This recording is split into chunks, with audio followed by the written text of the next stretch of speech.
No one expected the Argonaut to come back.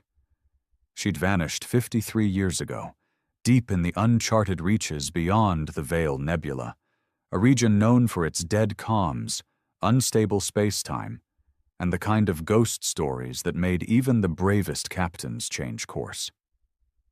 The Argonaut wasn't just a lost vessel. She had become a legend, a warning tale, a symbol of how far humanity was willing to reach, and how easily it could be slapped down. So when the distress beacon started pinging out of Sector 9 Gamma, Command thought it was a joke, a pirate trap maybe, an echo from another timeline at worst. But they still sent a scout ship, Lancer, to investigate. It wasn't until Commander Darrow stepped onto the derelict bridge of the Argonaut, eyes scanning the familiar rust-red sigil of the Earth Federation. That reality slapped him in the face. She was real. And intact. The ship looked like it hadn't aged a day.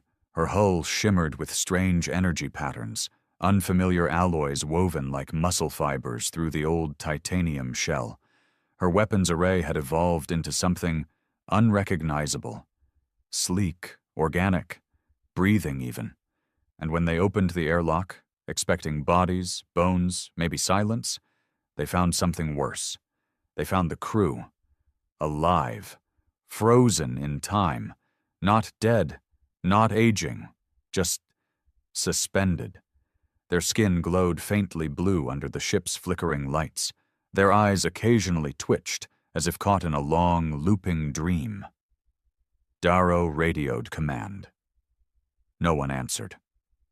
Something scrambled the signal every time they got more than a few kilometers from the Argonaut.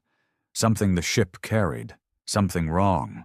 They towed her into orbit over Luna Base. That was mistake number 2. The first was entering her at all. Dr. Kyle Wren was the first scientist assigned to study the Argonaut.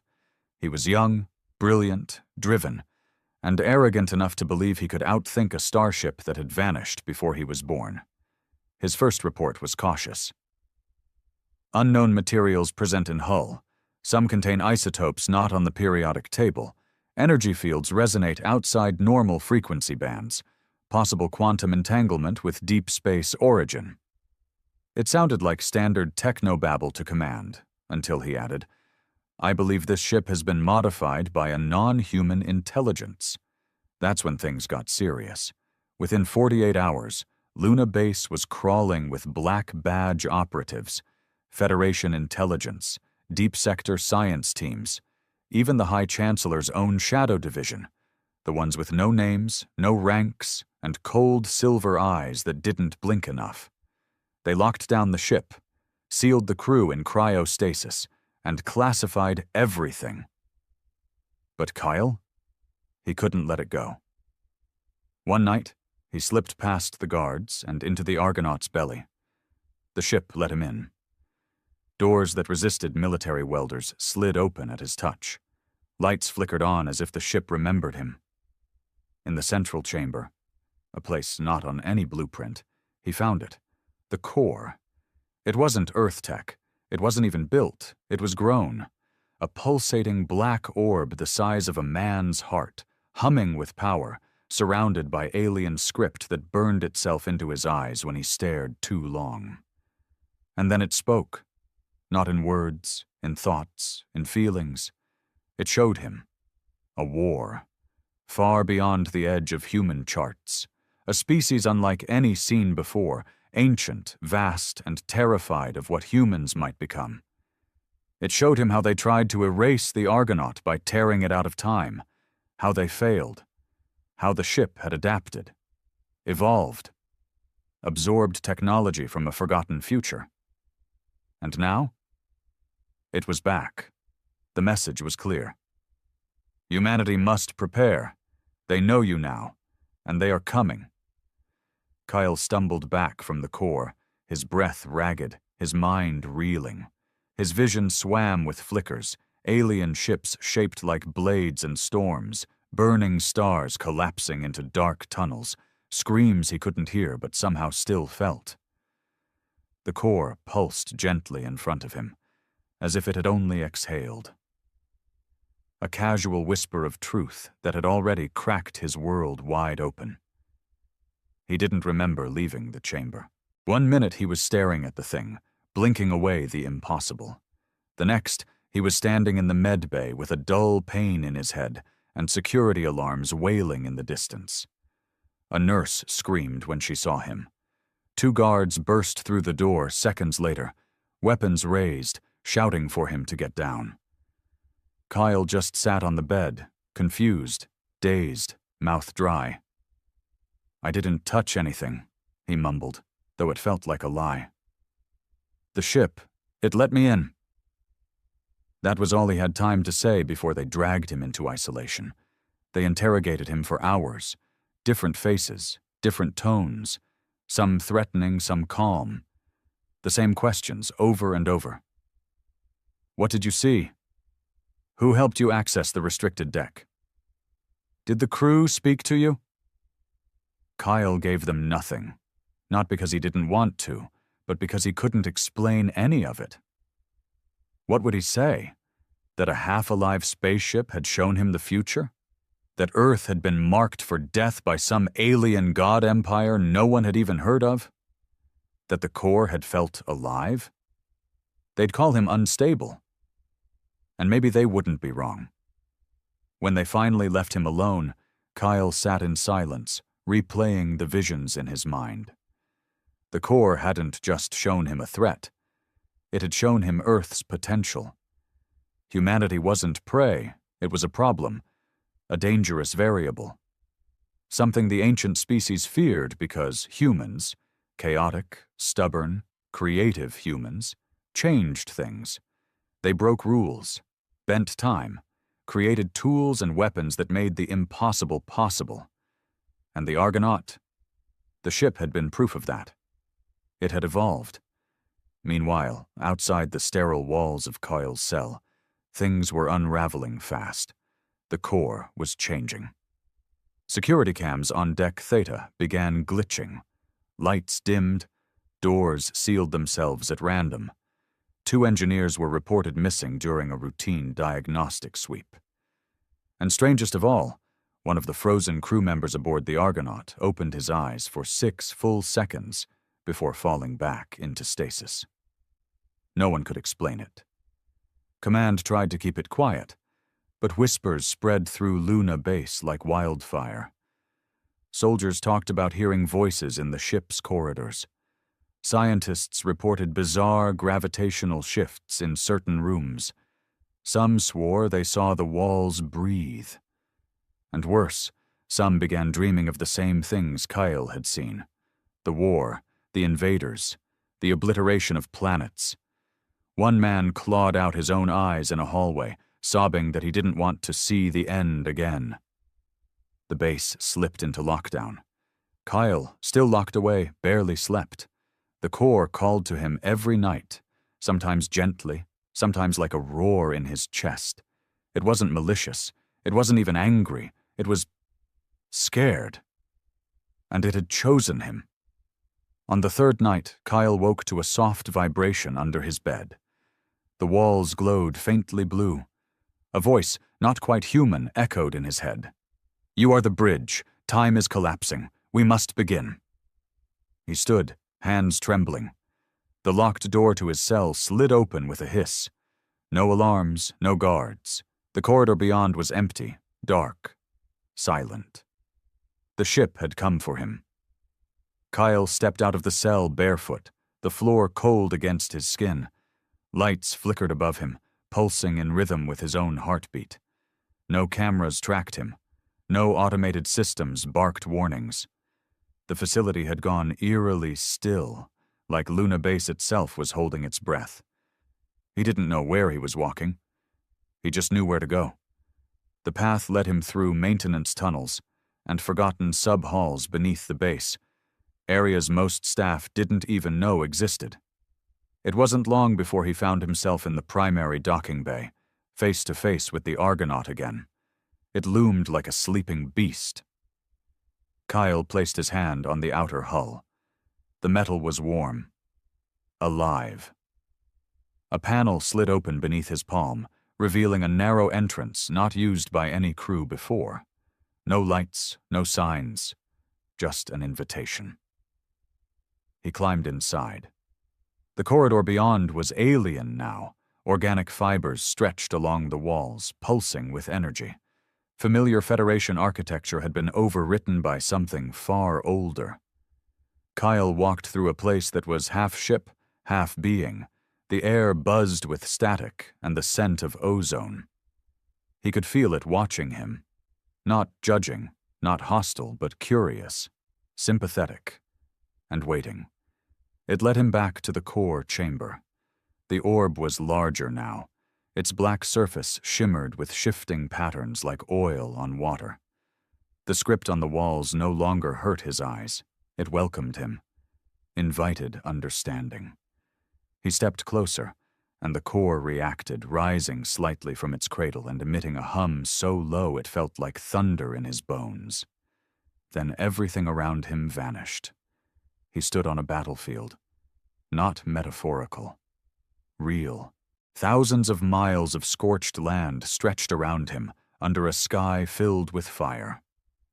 Two forces clashed above, one, cold and angular, like shards of glass shaped into ships. The other, chaos, biological, ever shifting. Neither side looked human. But in the middle of it all, Kale saw them. People. Humans. Broken. Bleeding. But still fighting. Their weapons cobbled together, their armor damaged, their eyes burning with that uniquely human refusal to die quietly. They were outnumbered, outgunned, and still winning. He saw a man take down a juggernaut using nothing but a modified mining drill. He saw a woman hijack an alien drone mid-flight and crash it into a battleship with a scream of laughter. He saw a child, barely 12, wielding tech that shouldn't exist, tearing open a rift in space-time with nothing but a thought and a stolen gauntlet. The invaders, cold, perfect, ancient, were afraid. Because humanity wasn't supposed to survive, let alone adapt. The vision shifted. He saw Earth, a future Earth, half consumed by machines and war, half pulsing with hybrid tech. Alien, human, impossible. Cities floated. Oceans were weaponized. The planet had become something new, something dangerous. And at the heart of it all, the Argonaut, orbiting silently like a seed of what was to come. Kyle dropped to his knees as the vision ended, gasping. The core pulsed in front of him again, quieter now. He understood. The Argonaut hadn't just been modified by the enemy. It had absorbed the war. Time hadn't passed the same way for it. While Earth waited for 53 years, the ship had lived through centuries of future conflict. It had watched humans rise, fall, and rise again. It had become a vessel not of metal, but of knowledge, a time-folded ark. And now it had brought that future home, not to warn Earth, to prepare it. Kyle stood slowly. "I get it now," he whispered. "They're not coming to conquer us. They're coming to stop what we're about to become." The core responded with a subtle shift in color, something between agreement and mourning. Kale turned. The corridor behind him had changed again. Footsteps echoed. A figure stepped through the shadows. Commander Darrow, weapon drawn, eyes hard. "You weren't supposed to be here," Darrow said coldly. "But I guess that ship wants you more than it wants us." Kyle didn't flinch. "You don't understand." "Oh, I understand just fine," Darrow interrupted, raising the weapon. "You're the key, and we're sealing this vault before anyone turns it." Kyle stared at the barrel of Darrow's plasma pistol, the humming core behind him casting long shadows across the chamber floor. He didn't move. Didn't breathe too loud. He could see it in the commander's face. This wasn't a bluff. Darrow wasn't angry. He wasn't panicking. He was calm, resigned. That made him more dangerous than any alien threat. "You don't have to do this," Kyle said quietly. Darrow's jaw tensed. You think I want to? I've read the logs, I've seen the crew reports. You know what's coming. You know what that thing behind you really is. You just don't care. Kale stepped forward, slowly. I care. That's why I'm here. That ship, it didn't just survive, it learned, it adapted to something beyond anything we've ever seen, and now it's trying to give us the same chance. Darrow didn't lower the weapon. Yeah. A chance to what, Ren? To become monsters? You saw what Earth turns into. That wasn't salvation. It was extinction wrapped in armor. They won't just come for us. They'll wipe the entire species off the map to make sure it doesn't happen again. You think we deserve to win just because we're clever? Number. He shook his head, his voice tightening. That ship is a loaded gun pointed at the galaxy. Kyle felt the core pulse behind him, as if responding to Darrow's fear.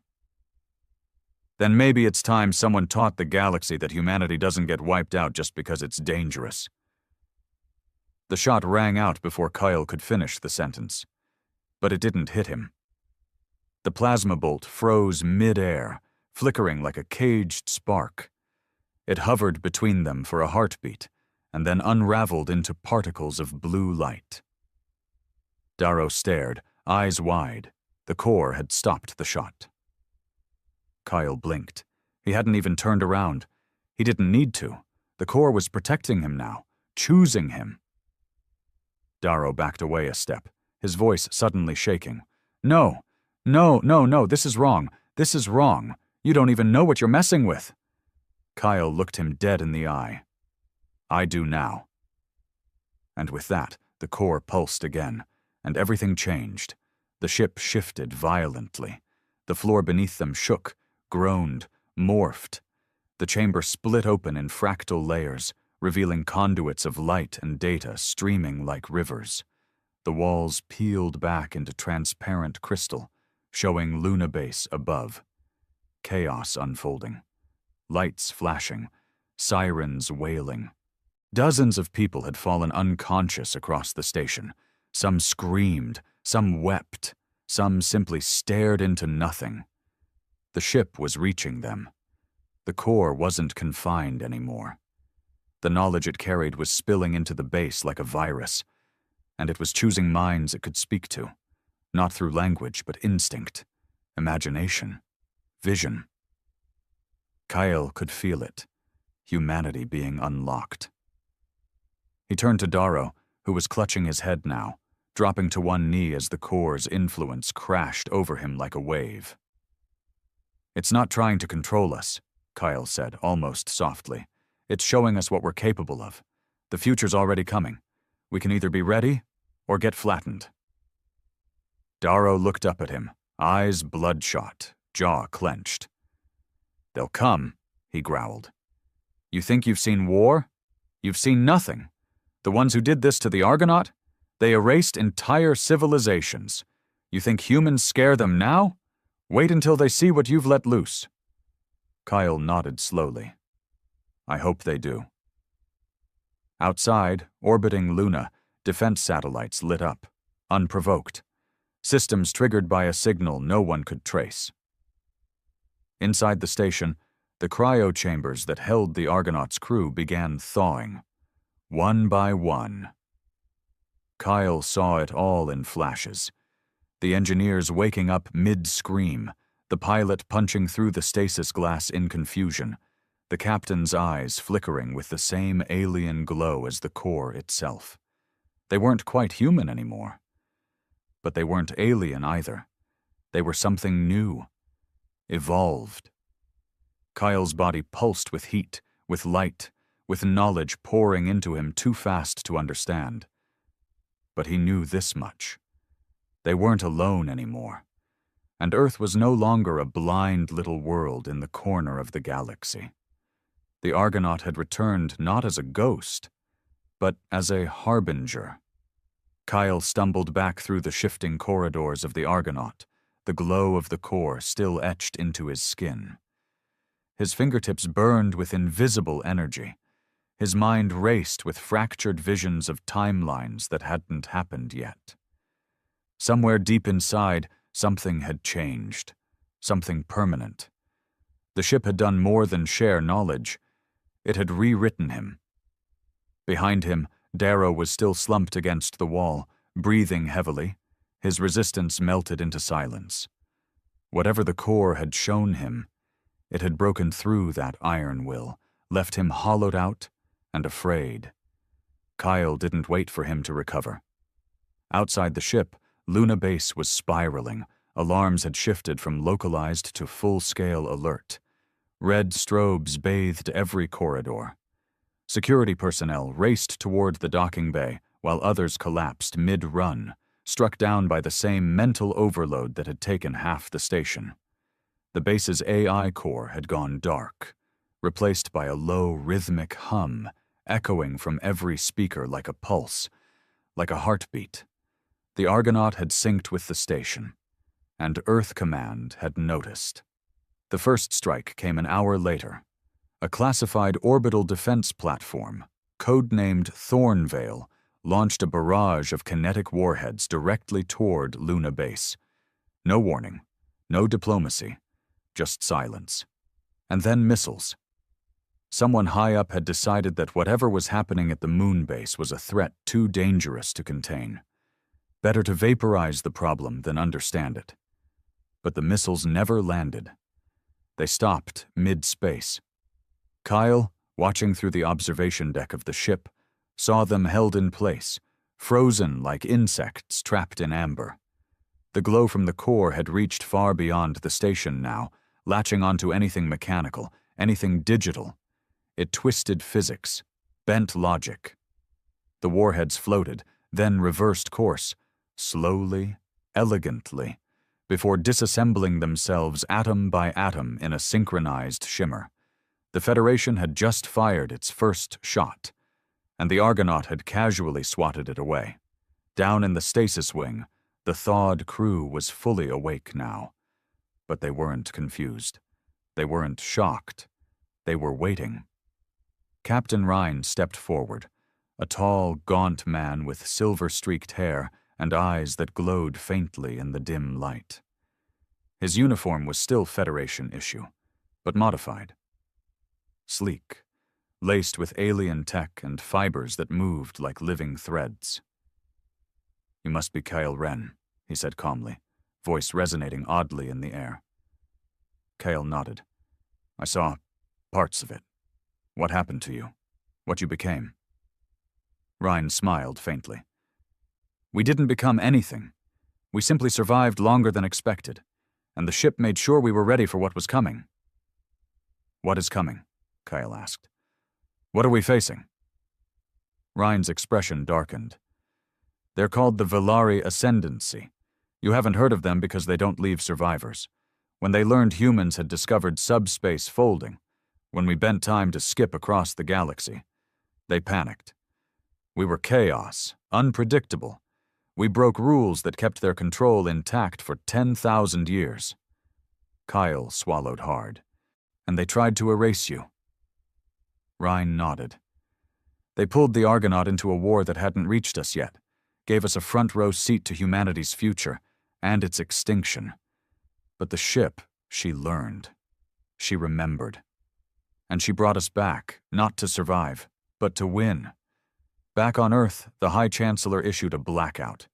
No public communication, no media statements, no acknowledgement that Luna Base had gone silent. But within Federation High Command, panic reigned. 3 more ships had attempted to approach the Argonaut. All were rerouted mid-flight, not by any Earth technology, but by something far older, embedded now within the Argonaut's systems. An ancient defense mechanism awakened by fear. The ship had become sovereign, and Earth was no longer in charge of its own future. Kyle watched as Rhine and the remaining crew synchronized with the core again. Their minds linked effortlessly, movements coordinated without words. They were preparing for something. Charging systems Kale didn't recognize. Awakening protocols buried in alien code. He turned to Rhine. "What's the plan? You said the Velari are coming. When?" Ryan glanced at the void outside the viewplate. They're already here. Kyle's heart jumped. Rian tapped a control panel, bringing up a projection of the solar system. Beyond Pluto, just beyond the reach of Federation sensors, space rippled unnaturally, like fabric tearing. Dozens of points flared in and out, blinks of ships, weapons, worlds folded into weapons. The Volari weren't sending scouts. They were sending an extinction fleet, and they were days away. Ryan looked at Kyle. You're not just a witness now. You're a carrier. The Corps chose you. Your mind is the bridge between human evolution and survival. You don't have a choice anymore. Kyle stared out at the black void of stars. And for the first time, he didn't feel like a scientist anymore. He felt like a weapon. Kyle didn't sleep. Sleep had become a luxury of a time when the galaxy still made sense. He stood at the Argonaut's command deck, staring through the translucent walls at the growing fleet gathering behind Luna's orbit. Earth hadn't accepted the ship's return as a miracle. They'd seen it as a contamination, a threat to control. Now dozens of Federation warships were holding a tight formation, angled at the Argonaut like they were staring down a wild animal, and behind them, far beyond what any Earth sensor could detect, the real enemy was almost here. Ryan moved beside him, silent. They still think they can stop us, Cale said quietly. Ryan's mouth twitched, not quite a smile.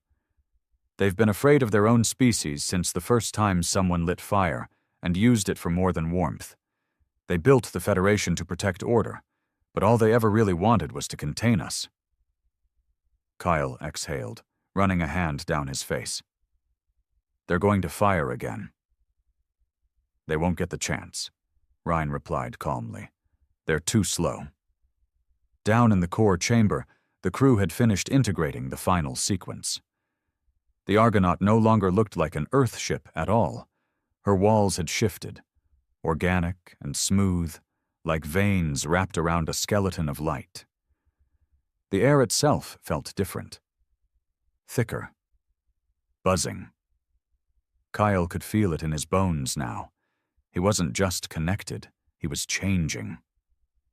The core had rewritten parts of his neural map. He could sense electromagnetic fields.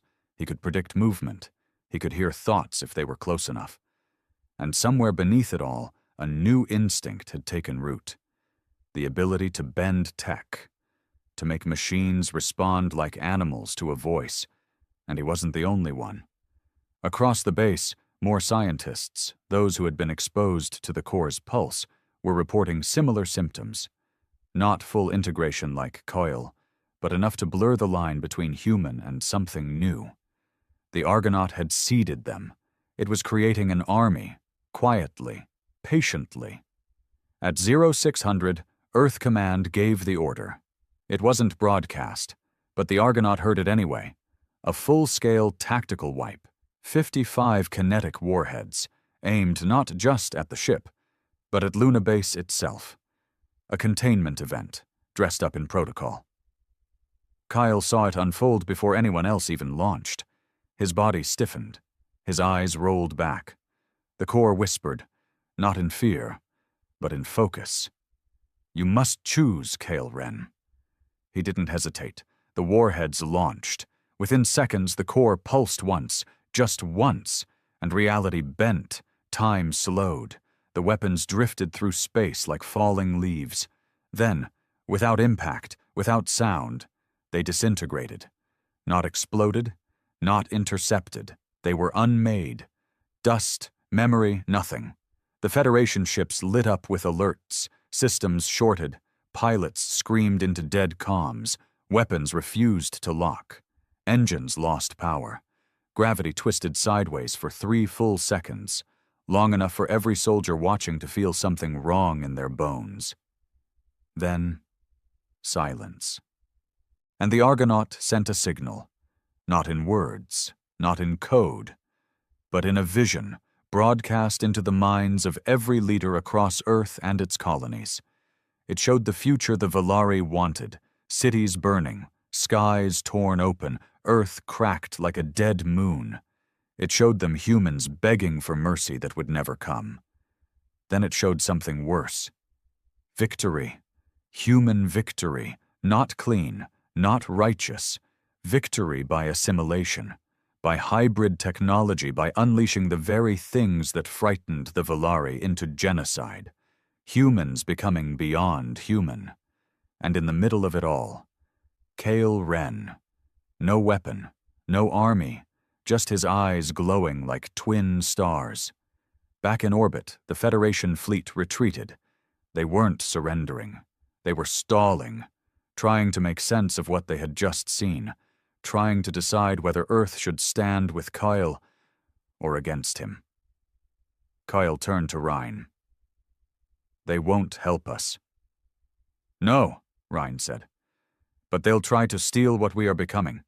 They'll try to use it, twist it, until they break it." Kyle stared at the stars beyond. The Valari fleet had entered the solar system. Hundreds of ships folding into real space just beyond Saturn, the final wave. He could feel their presence already. Cold, precise, ancient, unimpressed by Earth, unimpressed by humans. They were coming to erase a problem before it spread, and Kyle was the one thing standing in their way. But he was no longer alone. The Argonaut was alive, the crew was awake, and the core was ready. They came without sound. The Valari fleet unfolded into Saturn's orbit like black wings stretching across the void. Their ships were not built, they were grown. Towering biomechanical constructs with no visible engines, no heat signatures, no transmissions. They drifted like corpses and struck like predators. One moment the system was quiet. The next, Neptune was gone, shattered into floating shards of ice and debris. Not a warning shot, a message. The Federation scrambled what ships it could, but they were scattered, uncoordinated, and outdated. Their finest vessels were designed for orbital suppression and colonial policing, not apocalyptic warfare. Kyle stood on the Argonaut's bridge, watching it all through the ship's mind. He didn't need sensors anymore.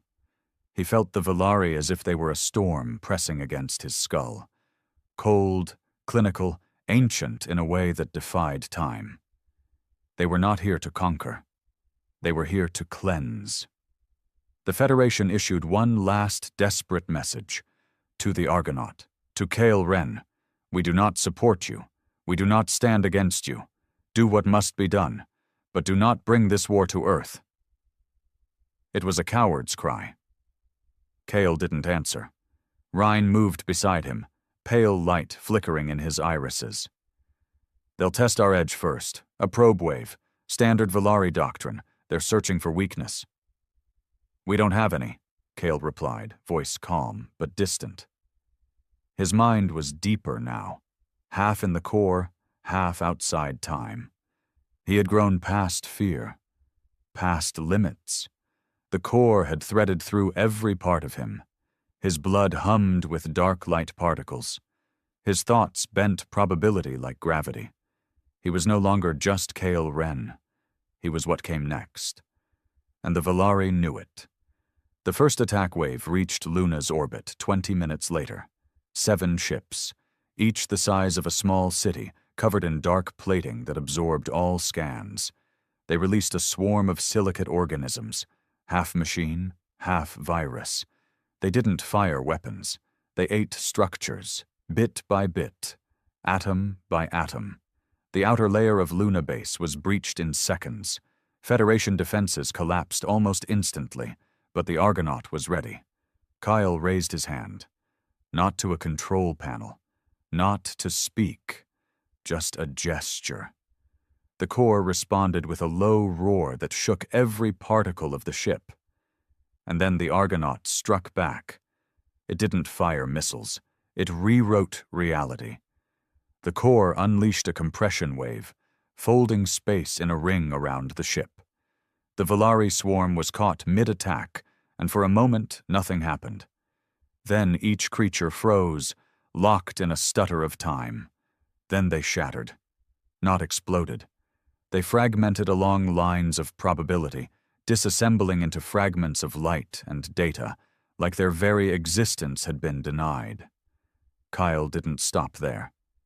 With a thought, he connected to Luna Base, pulling those who had been seeded, those whose minds had started to shift, to grow like his. Scientists, technicians, even a few soldiers. They responded immediately, sinking with the ship. Some collapsed under the strain, others rose as something else, a new generation of human. Kyle broadcast a single thought to them all. They think we're the virus. Let's make them right. The second Valari wave came faster. This time they didn't probe. They attacked. 50 ships descended from Saturn's shadow, weapons glowing with pure entropy. They unleashed distortion beams that tore matter into noise. Entire moons were turned inside out. Federation cruisers evaporated in the blink of an eye. But the Argonaut didn't flinch. Kyle was no longer inside it. He was it. He moved like thought. The ship bent around him like armor. Its systems obeyed his will. The core was no longer guiding him. It was listening to him. And Kale did the one thing the Valari couldn't comprehend. He adapted, in real time. He ripped open a pocket of collapsed space behind one of the Valari ships, snapping it out of existence. He unleashed biomech constructs of his own, ones that had never existed before, formed from raw thought and the core's limitless memory. He rewrote physics, and the Valari fleet faltered. They weren't used to resistance. They weren't used to fear. But now, for the first time in eons, they hesitated. One Valari ship broke rank. It didn't fire. It spoke, not with sound, not with words, but with a wave of emotion so sharp it nearly cracked Kale's mind. A single message, buried in grief and fury and dread. You were not meant to survive. You are not part of the design. Kyle responded with something cold, final. Then maybe the design was flawed, and he tore it apart with a blink. The war had begun, but for the first time in 100,000 years, the Valari weren't just fighting chaos, they were fighting humanity. And this time? Humanity had learned how to fight like them. The Valari didn't retreat. They couldn't. Their entire existence was built on perfection, on control, on the erasure of anything that defied their ancient blueprint for the galaxy. Humanity wasn't just a threat. It was an insult, a glitch that had to be corrected. But Kale was no glitch. He was the answer. The Argonaut spun through the battlefield, a living spear of light and shadow. Its hull shimmered with adaptive energy, deflecting entropy beams and unraveling Valari constructs with surgical precision. The core pulsed at its heart, no longer just a power source but a mind, a collective will woven from Coil, the crew, and the countless futures the ship had witnessed. The solar system burned. Saturn's rings were shattered into glittering clouds of debris. Titan's surface boiled under stray distortion waves. Earth's skies glowed faintly red as atmospheric shields strained against the fallout of a war humanity wasn't ready to comprehend. The Federation fleet, what little remained, hung back, watching in stunned silence. They'd been reduced to spectators in their own survival. Kyle didn't care. His awareness stretched across the battlefield, a web of instinct and calculation. He saw every Valari ship, every maneuver, every flicker of their cold, ordered minds. They were fast, they were precise, but they were predictable. And humans? Humans were anything but. With a thought, Kyle unleashed a cascade of hybrid constructs, creatures born from the core's memory and his own imagination. They weren't drones or weapons. They were ideas made flesh, swarms of fractal beasts that rewrote their own code mid-flight, adapting faster than the Valari could counter. They tore through the enemy fleet like a plague, burrowing into biomechanical hulls and turning them to ash from within. The Valari responded with raw power. A flagship, larger than Luna itself, unfolded its core weapon, a singularity lance, a beam of collapsed space-time that could erase entire planets. It aimed directly at the Argonaut. Kale felt it coming before it fired. Time slowed. The core whispered, not in words, but in a flood of possibilities. He could dodge, he could counter, he could redirect the energy, or he could end this. Kyle chose. He didn't move the Argonaut. He moved himself. His body dissolved into light, into data, into the raw essence of the core's power.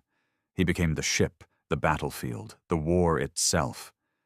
His consciousness stretched across the solar system, a burning thread of defiance. The singularity lance fired, and Kale caught it, not with technology, not with force, with will. He held the beam in place, its black heart screaming against his grip. The Valari flagship shuddered, its systems overloading as it tried to push through. Kale felt their confusion, their panic, their ancient arrogance cracking like glass. "You wanted to erase us," he said, his voice echoing through every Valari mind, every human soul, every fragment of the battlefield. "But we're not your mistake. We're your future." With a final pulse, he turned the lance back on its source. The flagship didn't explode. It ceased. A silent implosion swallowed it whole, leaving nothing but a ripple in space and a stunned Valari fleet. The tide turned. The Argonaut's crew, now fully integrated, their bodies laced with alien tech and human grit, took the fight to the enemy. Ryan led a boarding assault on a Valari dreadnought, tearing through its defenses with weapons that shifted form mid-strike. The seated scientists on Luna Base unleashed makeshift arrays, bending gravity and time to trap Valari ships in loops they couldn't escape. And Earth watched. The Federation's leaders, hidden in bunkers, saw the impossible. A single ship, a handful of humans, and a man who was no longer entirely human holding back an Armageddon. But victory wasn't clean. The Argonaut was wounded. Its hull bled energy, its systems fraying under the strain of a war it was never meant to fight alone. The crew was faltering, some burned out from the core's integration, their minds unable to handle the weight of centuries poured into seconds. And Kyle was fading. He could feel it. The core had given him everything, power, knowledge, purpose, but it was burning through him. His humanity was a flickering flame, consumed by the godlike force he'd become. He had one last choice. With the Valari fleet in disarray, Kale turned his focus inward, to the core, to the ship, to the future it carried. "Ryan," he said, his voice a whisper across the ship's network. "You know what comes next." Ryan, bloodied and half-broken, nodded from the dreadnought's ruins. "We'll carry it. We'll teach them." Kyle smiled, though no one could see it. He reached into the core one final time, and he gave it everything. His memories, his fears, his hope, his humanity. The core drank it all, transforming it into a signal, a beacon that would carry the Argonaut's truth to every corner of the galaxy.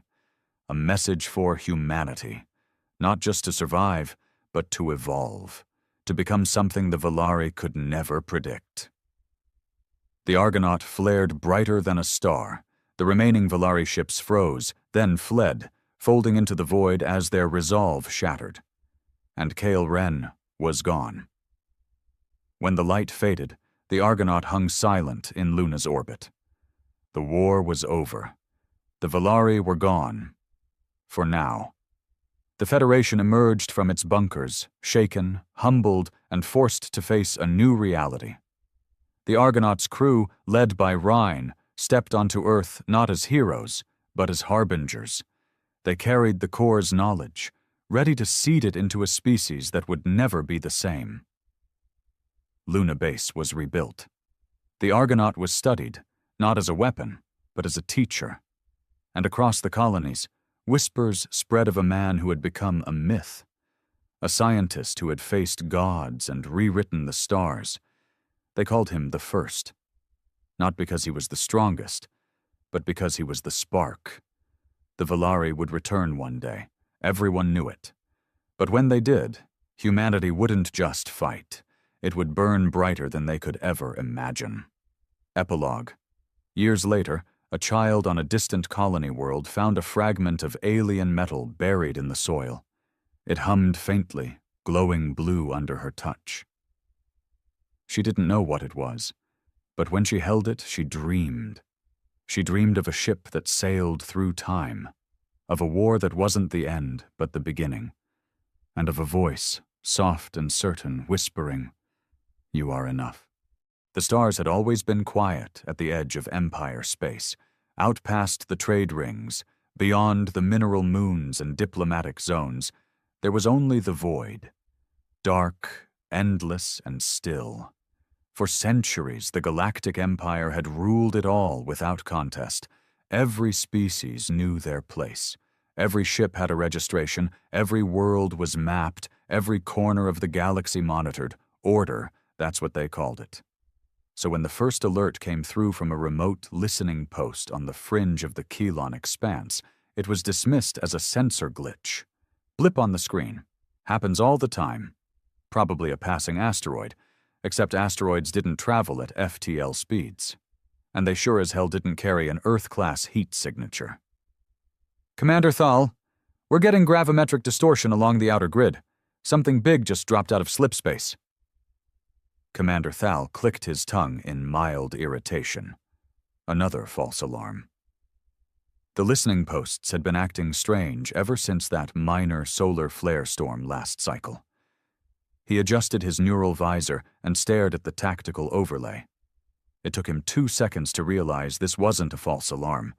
A ship was there, large, armed, and unregistered. "ID it," he snapped. "We're trying. No transponder, no clearance. It's not in the Empire's ship logs." Thal felt a cold knot form in his gut.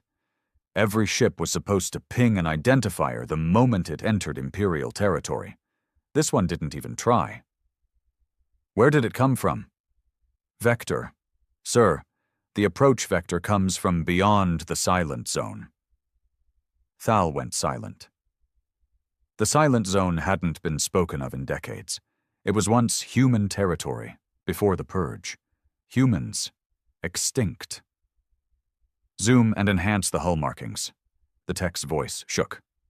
"Sir, it's Terran script." "Impossible." But there it was, burned into the plating of a massive, black, angular dreadnought. The letters ENS, Nemesis. Beneath it, a line in Old Earth language. "We remember." The bridge of the command center was frozen. The room full of aliens, Krell officers, Illyrian data techs, even a high-ranking Varn diplomat, looked at each other, confused, nervous, and suddenly afraid. Humans were supposed to be gone, wiped out by collective agreement after their defiance nearly brought down the Empire. They were too unpredictable, too emotional, too dangerous. The extermination had been swift. Earth was glassed, colonies burned, survivors hunted. Yet here one of their warships was, floating just outside the Empire's border, silent, ominous, and clearly operational. Then it moved. Not closer, not away, just turned, deliberately, like it knew exactly where the command station was. The Empire's protocol was clear: intercept, hail, investigate, neutralize if unresponsive.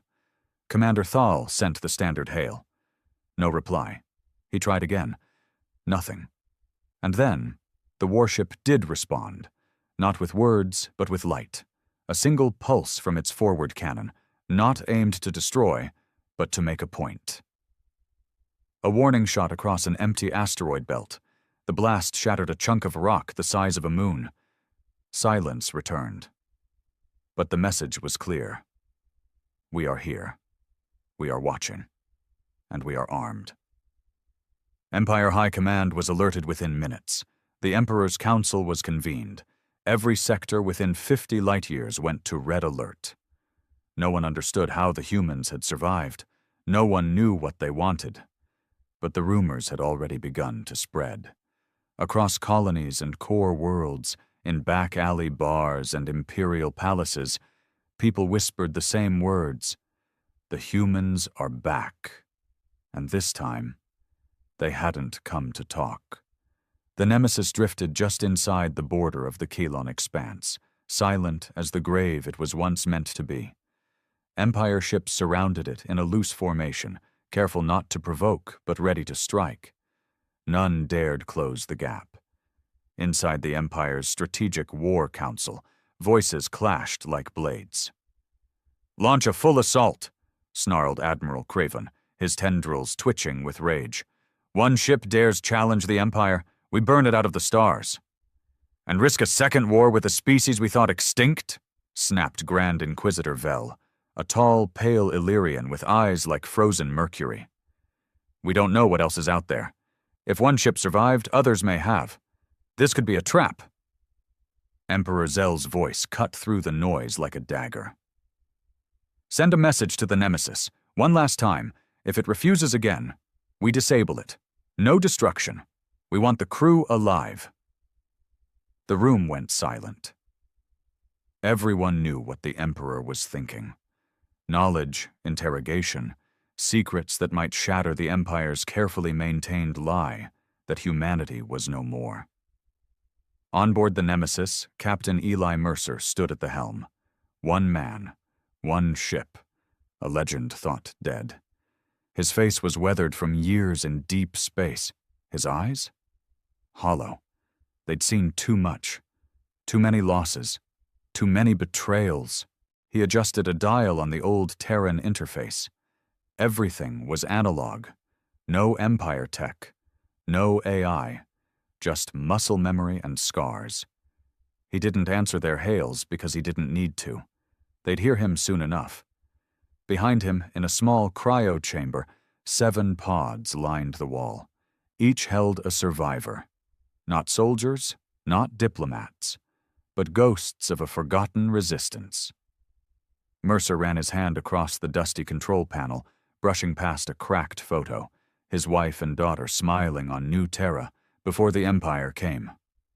Gone. Murdered. No one had ever paid for it. Until now. He whispered to himself, the words more ritual than thought. They thought they buried us, but they didn't know we were seeds. The Nemesis wasn't just a warship. It was a statement, a promise, a reckoning wrapped in steel and silence. Back in the Empire fleet, the flagship Volthra finally dared to move in. The commander's voice came over an open channel, artificially calm. "Unidentified vessel. This is your final warning. Identify yourself and submit for boarding. Failure to comply will be considered an act of war." The Nemesis remained still. Then its engines flared, blue fire rippling out like the breath of a sleeping giant stirring awake. A single message pinged across all frequencies. No voice, just text. "You tried to erase us. We remember." The Volthra locked weapons. Before they could fire, the Nemesis moved. Not away. Straight through them. In less than 20 seconds, it cut the flagship in half with a precise cannon burst to the core reactor, then jumped to slipspace before the fleet could react. No survivors on the Volthra, just wreckage. Empire systems across the sector were now alive with chaos, panic, uncertainty, and in the ashes of the destroyed command ship, a message pod drifted, untouched by the blast. Inside, a single data crystal. It contained video footage of the Purge. Raw, unfiltered war crimes committed by the Empire against humanity. Civilians lined up and executed. Colonies sterilized. Children burned alive. The message was clear. The Nemesis had receipts. And it wasn't just here to make noise. It was here to burn the lie of the Empire to the ground.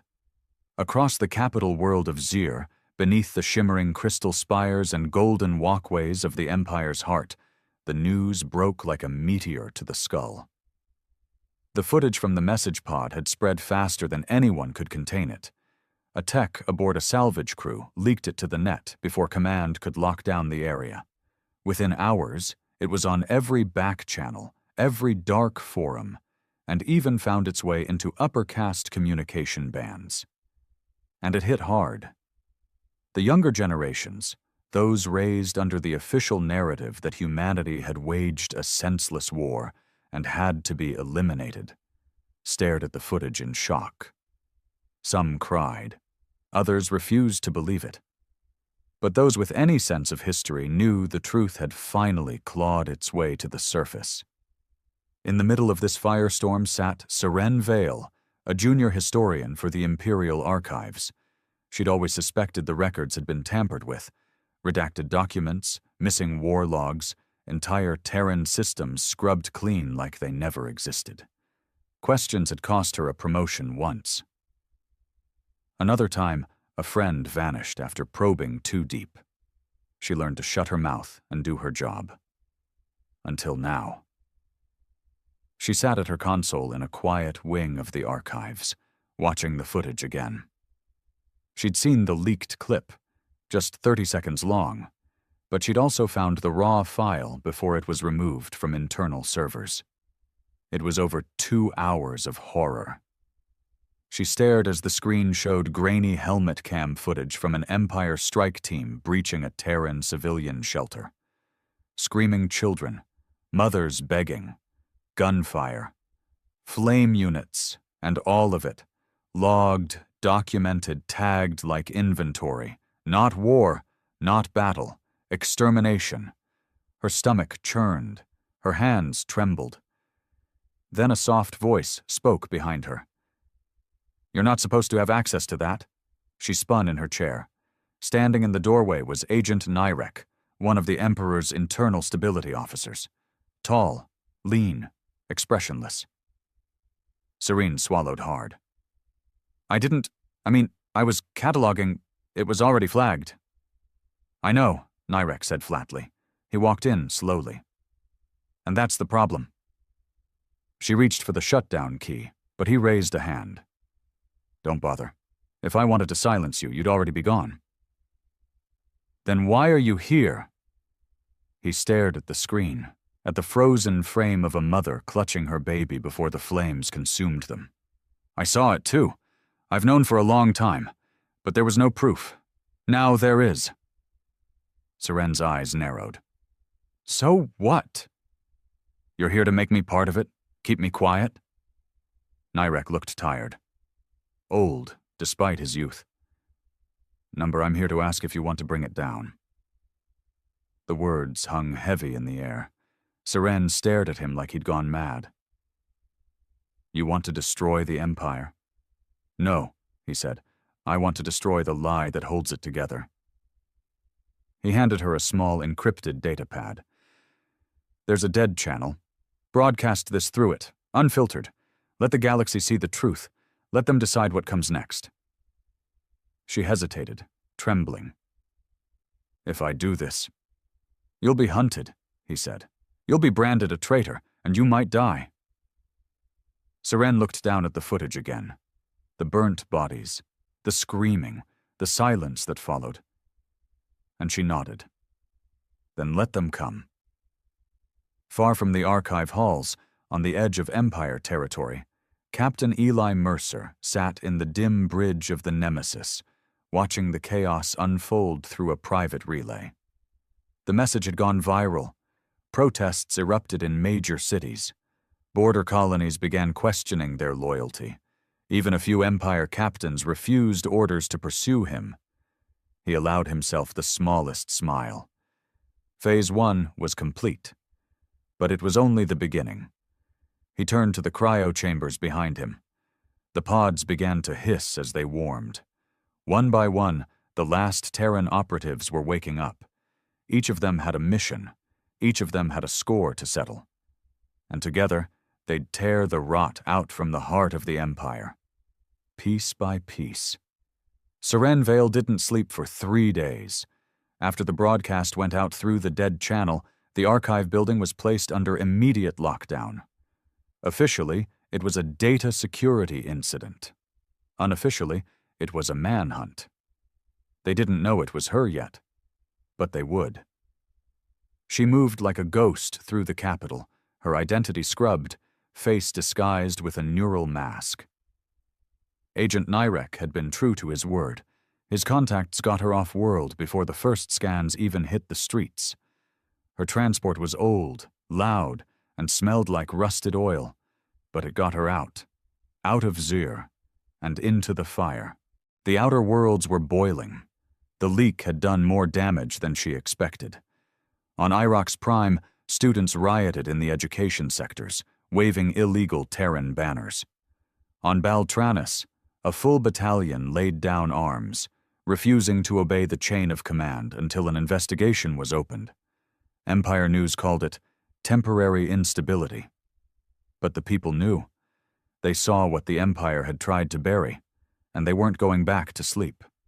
Somewhere in a cold asteroid field, the Nemesis watched it all unfold. Captain Eli Mercer stood at the main terminal, staring at a massive hollow map of the Empire and its trade routes. Entire sectors were now flagged in red.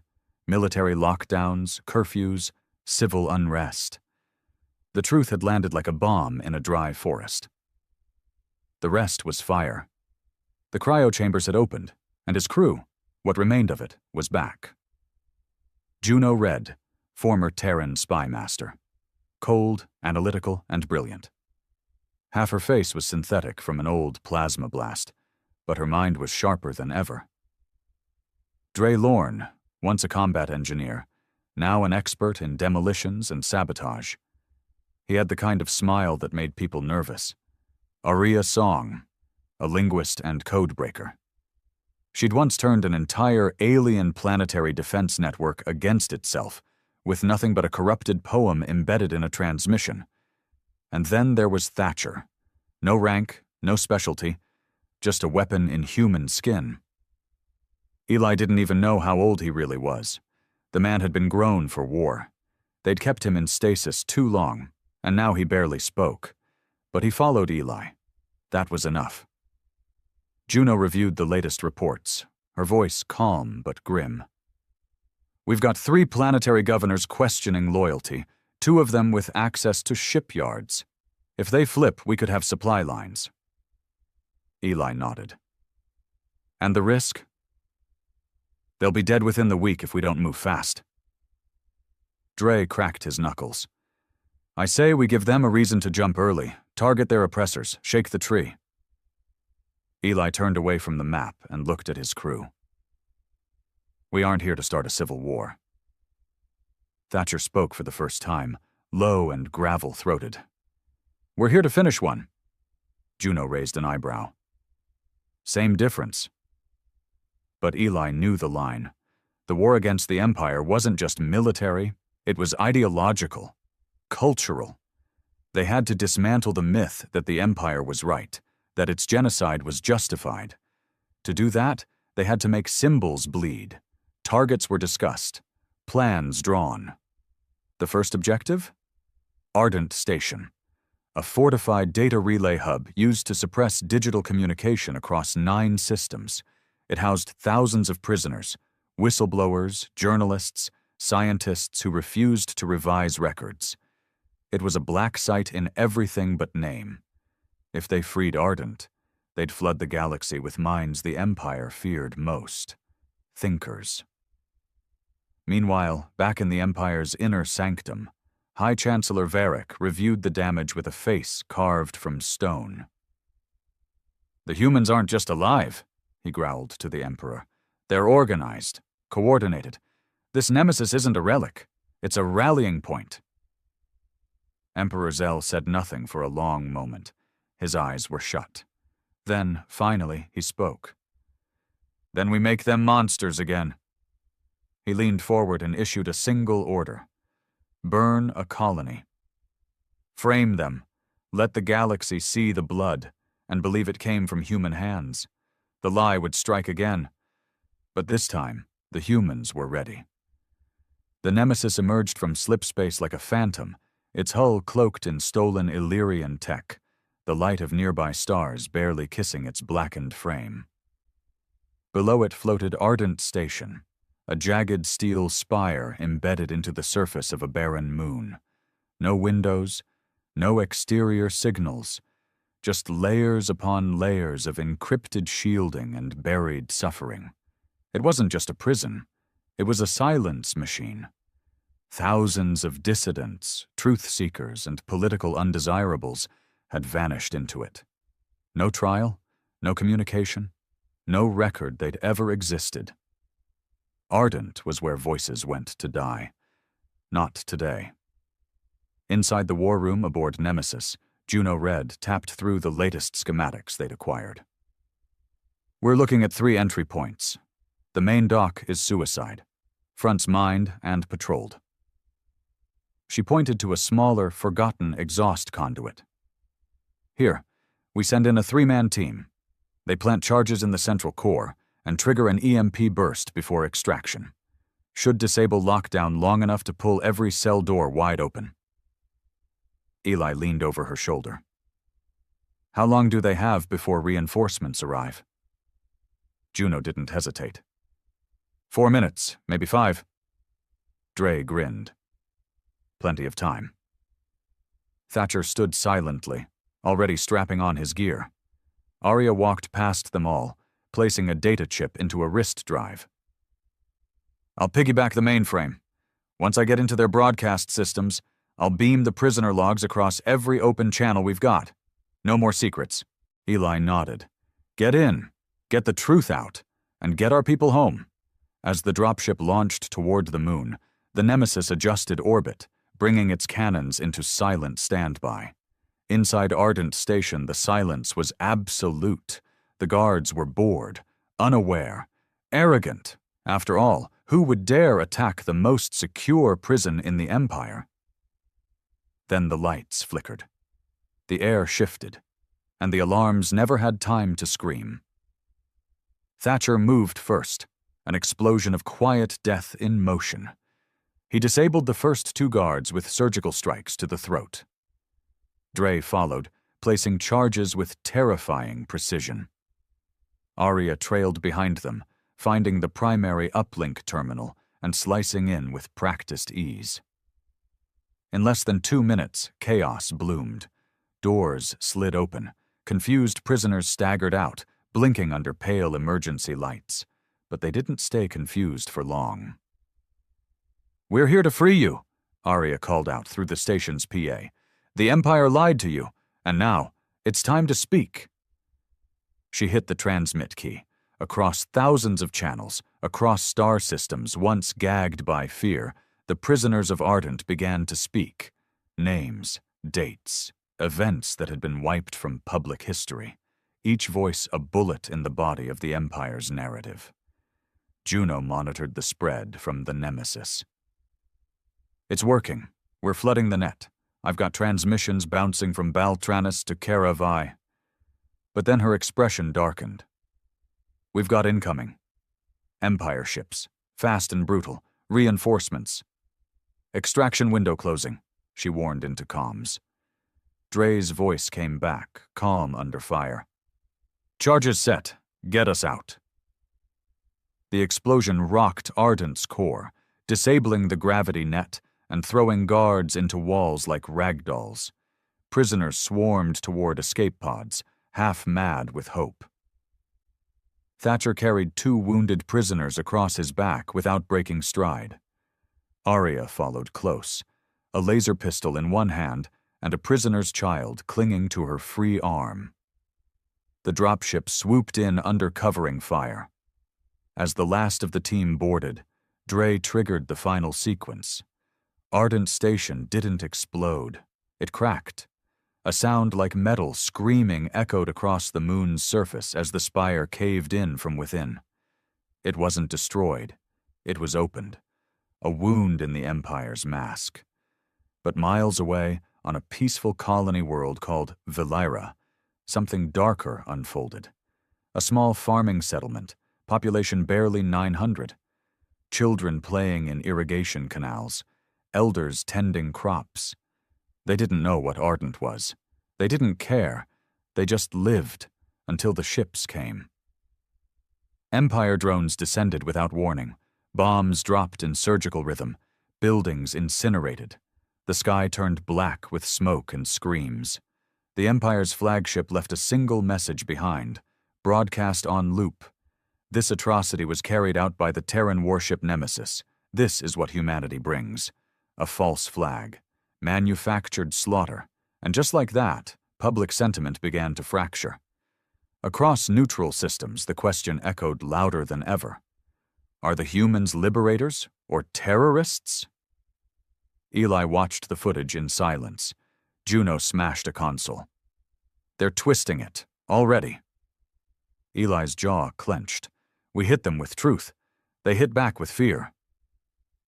Thatcher stared at the screen with dead eyes and said, "Then we hit harder."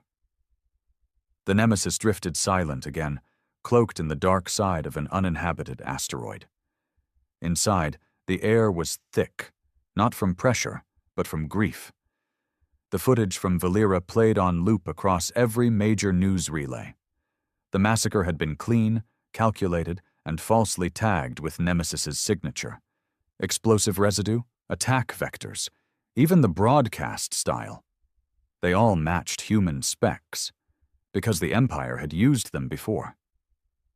"They killed them just to frame us," Arya whispered, staring at the screen like it might blink and vanish. Children, farmers, no warning, no resistance. "They needed blood," Juno said bitterly, "and they needed it to look like ours." Captain Mercer stood silent near the viewport, arms folded. Outside, the stars kept spinning, uncaring. "We started winning the story," he finally said, low and cold. "So they wrote a new one in blood." Behind him, Thatcher sat sharpening a blade against a steel plate. The rhythmic scraping filled the room like a metronome of rage. "They think that if they turn the galaxy against us, we'll fall apart," Eli continued. "But they don't understand something." He turned, eyes flaring with that old Terran fury. "They made us in fire. They killed our homes, our families, our peace. What's left is something they can't control." Dre walked in with a tight expression. "We've got another problem." "Of course we do," Juno muttered. "The signal that broadcast Valira's death came from one of ours." The room went quiet. Arya blinked. "What are you saying?" "I'm saying," Dre replied slowly, "someone in our network, someone we trusted, helped them forge the attack." Juno was already pulling up intel. "Give me names." Dre handed her a file. "There's only one who had that level of access and disappeared right before Valira burned." The name lit up on the console. Agent Nyrek. Seren Vale, who had been listening in silence from the corner, stood up too fast. "Number, that's wrong. He risked everything to help me leak the truth. He saved my life." "Or used you to look clean," Juno snapped. "The Empire plays long games, Seren. You think they wouldn't plant a double-deep agent to win the hearts of rebels?" Seren shook her head. "He gave me the transmission codes. He broke protocol.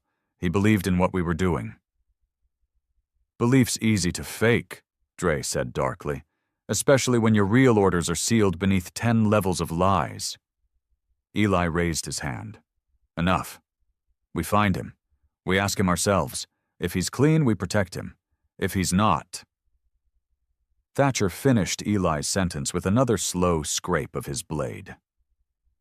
Nyrek wasn't hard to trace.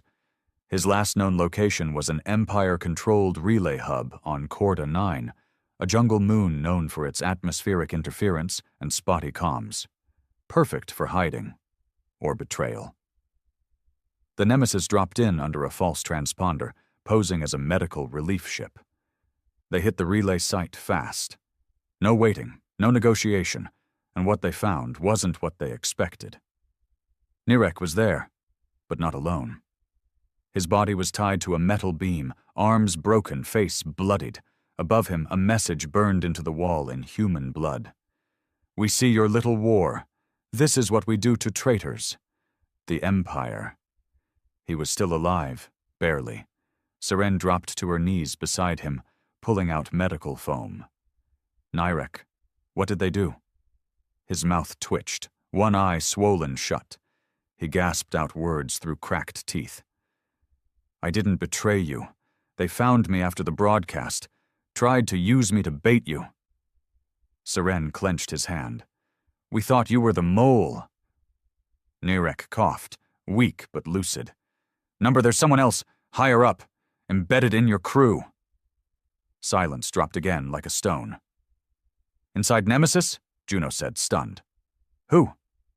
Nirek didn't answer. His head slumped back. The monitor on Seren's wrist gave a flat tone. "Dead." Dre slammed his fist against the wall. Seren stared blankly ahead, fury boiling under her skin. "They used him. They tortured him. And now they've planted someone in us." Eli turned to his crew. "Lock down the ship. Every access point. Every code. No one gets off or on without my say." Thatcher's blade hissed back into its sheath. The war had changed again. The Nemesis had a mole, and the Empire was no longer just reacting. They were hunting. The Nemesis felt colder. Not in temperature, but in trust. It crept into the corners of every corridor, into the conversations that stopped just a second too soon, into every glance that lingered just a little too long. The walls hadn't changed, but the people inside them had. There was a traitor among them. Captain Eli Mercer paced the command deck like a man walking the edge of a cliff. His mind turned over every face, every favor, every moment since they'd come out of stasis. Who could it be? Draylorn leaned against a bulkhead, arms crossed, watching everyone. "Could be Aria," he said bluntly. "She's got the best access. She's been inside every system on this ship." "She's the one who exposed Ardent Station to the galaxy," Juno snapped back. "Why the hell would she burn the Empire and then feed them intel?" "Because that's exactly what a good mole does," Dre said, cool and calm. "Earn our trust, do something big, then wait for the real play." Arya stood at the far end of the room, arms shaking. "You think I'd let them kill those prisoners? Burn Valira? You think I'd be part of that?" Seren tried to step in. "We don't know anything yet. Eli, tell them. This isn't the way." But Eli didn't speak. His eyes were fixed on Arya, not with accusation, but with weight. She noticed. "You too?" Eli finally answered. "I trust you, Arya, but trust doesn't clear you anymore. Not now." The silence stretched until it snapped.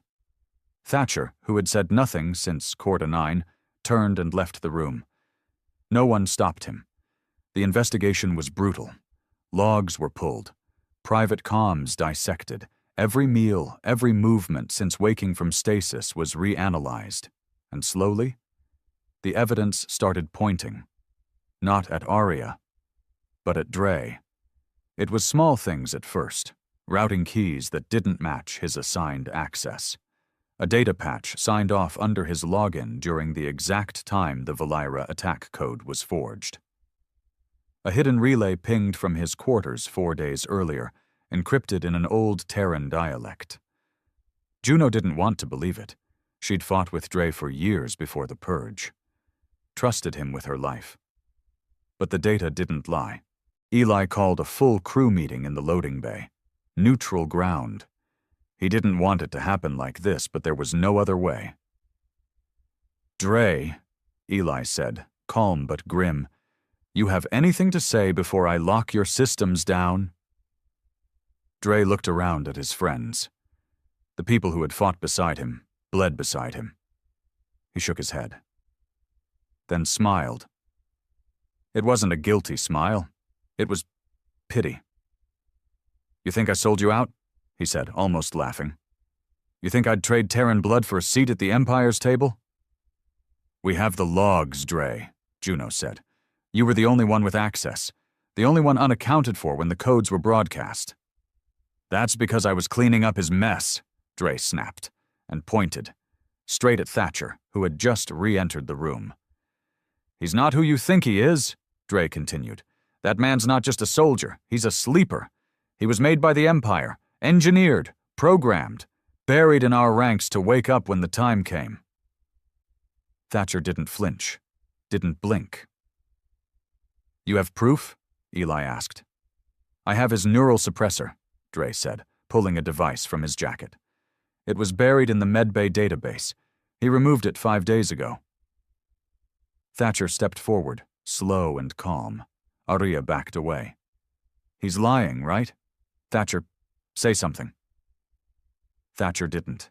Instead, he raised his eyes to Eli, voice colder than space. I woke up 5 days ago, and I've been fighting myself every second since. The truth hit like a gunshot. You were programmed? Seren whispered. Thatcher nodded. I didn't know, not at first. But when Valira burned, I started remembering. Orders, triggers. I tried to resist. But it was there, like a ghost in my head. He looked at Dre. You found out. You were trying to stop me. But you couldn't tell them. Dre's voice was full of quiet fury. I didn't sell us out. I was trying to save us. Eli's heart cracked. Then why didn't you say something? Because, Dre said, I didn't know who else might be compromised. And that's when it happened. Thatcher lunged. Fast. Too fast. Eli drew his pistol, but he was already too late. Dre shoved Seren aside and took the blade straight to the ribs. Deep. Lethal. The bay filled with shouts. Aria fired. Juno tackled Thatcher. Eli pinned him with a stun round to the neck. Thatcher collapsed, breathing heavy, twitching, his mind breaking apart. Dre slumped to the floor, blood soaking his shirt, his face pale.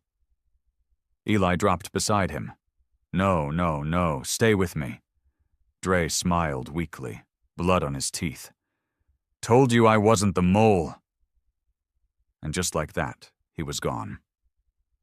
They sedated Thatcher and locked him in a cryo cell. He didn't resist. As he drifted off, he whispered, Make me human again. But no one knew if that was even possible. Not after what the Empire had done to him. The galaxy was watching. They always had been. Silently. Cautiously. But now their eyes were wide open. Open because the truth had bled out into the stars. Open because the lies could no longer hold their shape. Footage of Ardent Station's liberation. Testimonies from the freed prisoners. Documents recovered from black sites. And most damning of all, recordings of the Empire's false flag massacre at Valira, leaked directly from the cryo chamber of the Nemesis's own captive. Thatcher. Captain Eli Mercer stood before a wall of flickering holographic faces. Representatives from neutral systems, rebel enclaves, and underground resistance networks. A full galactic council had refused to hear them, so they built their own. This is not a war of borders, Eli told them.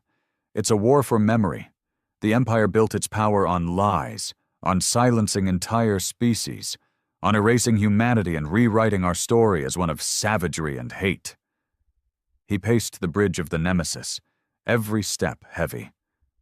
Well, we're done being quiet, and we're done asking.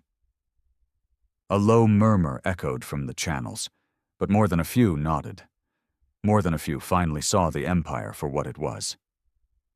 Eli turned to Juno, who now wore Dre's old patch on her shoulder. She was harder now, quieter too, but she hadn't broken. Status? All systems ready, she said. The final transmission is queued. Once we launch, it'll ping every major media core in the Central Empire